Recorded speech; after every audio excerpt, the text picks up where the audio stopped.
Matapos pugutan ng ulo ng ISIS ang 21 Egyptian Christians sa Libya. Umapila ang Egypt sa international community na makialam laban sa ISIS.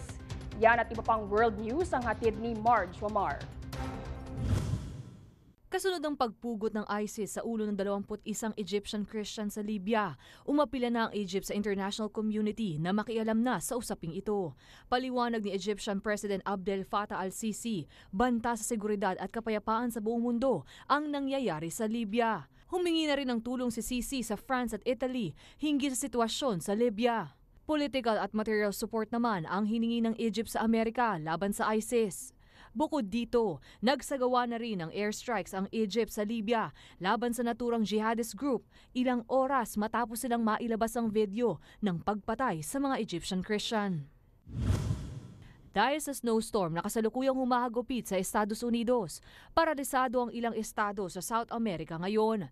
Nakakaranas naman ng brownout ang halos 30,000 mamamayan sa Arkansas. Pinayuhan naman ng mga otoridad ang mga mamamayan nito na manatili sa kanilang tahanan para sa kanilang kaligtasan. Samantala sa Northeast America naman, 2 na ang patay dahil sa 4 na sunod-sunod na weekend na hagupit ng winter storm. Subalit sa kabila ng paghupa ng sama ng panahon, nananatili pa ring matindi ang lamig sa lugar.